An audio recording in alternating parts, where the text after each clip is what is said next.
문재인 정부 시절 청와대 대변인을 지내기도 했던 김의겸 더불어민주당 의원과 함께하겠습니다. 안녕하세요. 네, 안녕하십니까. 자, 의원님, 이 언론 장악이란 이 주제에 대해서 여당에서는 야당이 현 정부가 언론 장악을 하려고 한다고 하는데 문재인 정부 시절에야말로 언론 장악 시도가 있지 않았느냐, 뭐 이렇게 얘기하고 있거든요. 여당에서는. 이에 대한 야당의 입장을 좀 들어보고 싶습니다.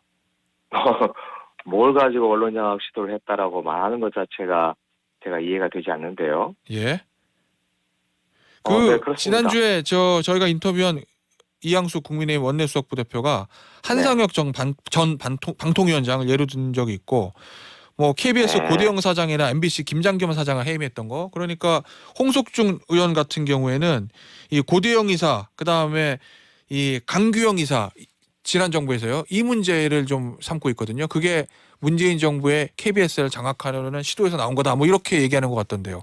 네, 뭐 한상혁 위원장 같은 경우를 보면 예.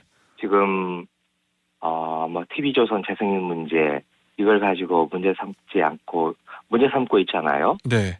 네.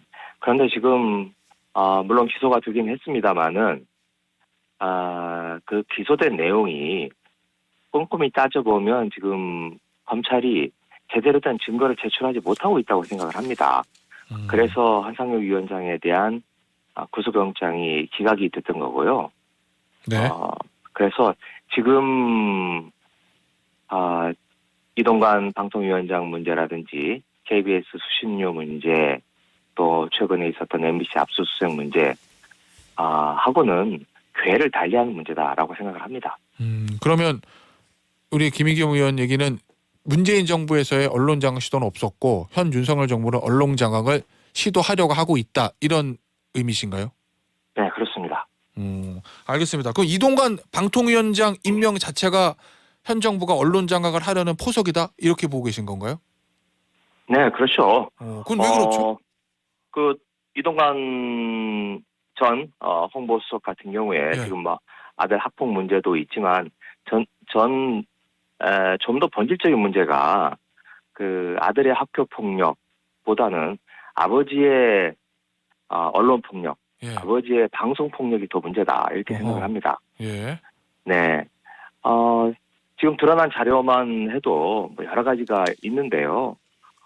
예를 들면 국정원 언론 장악 문건이라는 게 있었는데 2021년도에 공개된 게 여기에 그 국정원이 블랙리스트를 만들었고 그 블랙리스트를 만들어 달라라고 요청을 한 게 이동관 홍보수석이었어요. 그리고 그 문건에 따라서 실제로 뭐 김재동, 김종배, 윤도현 뭐 이런 분들을 다 퇴출시켰다는 게 그 2021년도에 국정원 언론 장악 문건에 드러난 바가 있었고요.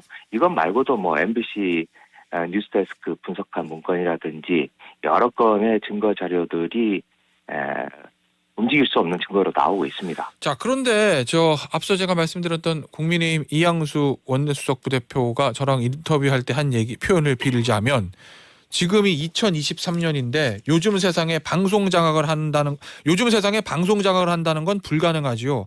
언론은 어떻게 장악하고 통제를 합니까? 그건 아닌 것 같고요. 이렇게 얘기를 하던데, 현실적으로 불가능하다, 이렇게 표현하던데 어떻습니까? 눈앞에 지금 벌어지고 있는 일인데요. 지금요? 네, 아니 한상혁 방통위원장 자르고 예. 지금 이동관 방통위원장 안 치고 예. 또 지금 최민희 방통위원 우리 국회에서 합법적으로 통과시키지 않았습니까? 예. 그런데 아직 임명을 안 하고 있잖아요. 네. 그러면서 5명이 정상인 방송위원들을 3명으로 해서 김효재 위원장 2대1로 만들어서 지금 여러 가지 방송을 장악할 수 있는 내용들을 지금 추진하고 있겠다는 거 아니겠습니까? 오늘도 당장 방송위원을 열어서 KBS 수신료 문제 이걸 지금 논의를 하겠다라고 하는 건데 이런 것들이 지금 국민들 눈앞에서 번연히 벌어지고 있는 건데 아니라고 얘기하는 건 눈 가리고 아웅이죠. 알겠습니다. 자, 이동관 특보가 결국에는 방통위원장으로 정식 임명될 거다, 이렇게 보시나요? 네, 이미 이동관 씨 이야기는 예.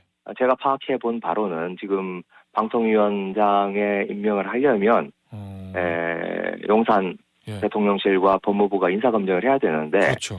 보통 여러 사람을 올려서 검증을 하는데 아예 다른 사람은 하지 않고 예. 이동관 씨 혼자만 단수 검증을 했다고 제가 얘기를 들었습니다. 그런 걸 보면 이미 예. 처음부터 정해놓고 강행을 하고 있는 거다. 예. 이렇게 생각이 됩니다. 자, 역시 그러면은 이동관 특보가 임명이 되면 청문회가 열릴 거고, 그러면 쟁점은 뭐 크게 두 가지 아니겠습니까? 저 앞서 얘기했던 언론 장악 뭐 요런 부분하고, 그다음에 개인 신상에 관련해서는 요 아들 학폭 의혹 뭐 요 부분인 네, 건데, 그렇죠. 네.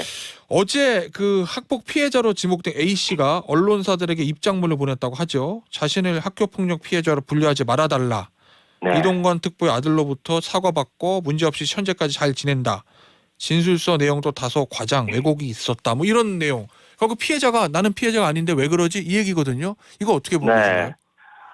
그런데 이미 뭐 강덕구 의원도 공개를 했습니다마는 피해자가 최소한 4명이고 네. 그 학교 폭력을 행사한 기간이 1학년 때만이 아니고 최소한 2년에 걸쳐서 이루어지고 있다라고 하는 게 강덕구 의원의 주장이고 실제로 그런 내용들은 2015년도에 자료에 지금 공개가 되어 있습니다. 그런 점에서 한 사람만 가지고 이야기를 한다면 나머지 3명은 어디로 가 있는 겁니까?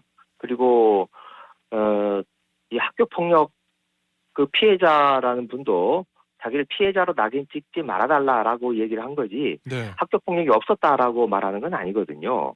내가 그리고 피해자가 아니라는 거지 학폭이 없었다는 말은 아니다. 그렇죠.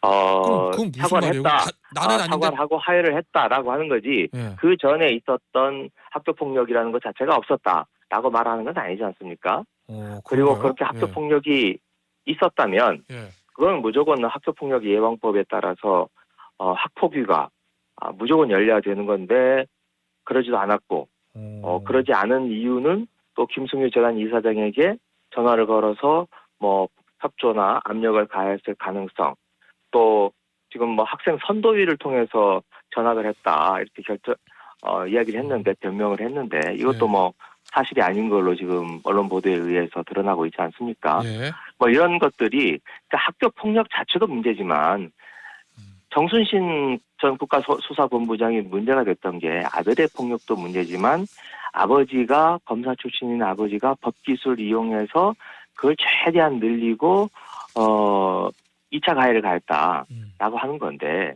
저는 이 문제도 아들의 폭력도 문제지만 아버지가 도대체 무슨 힘을 썼길래 당연히 있어야 될 학교폭력 학폭위도 열리지 않고 학생들도 깨끗하게 그렇게 수시로 입학을 할 수 있었느냐라고 하는 아버지의 문제다. 그렇게 생각을 합니다. 알겠습니다. 그래서 예. 그 피해자 A의 그 뭐랄까요 피해자로 낙인 찍지 말아달라고 하는 이야기는 네. 좀 핀트가 안 맞는 이야기라고 생각을 합니다. 자, 알겠습니다.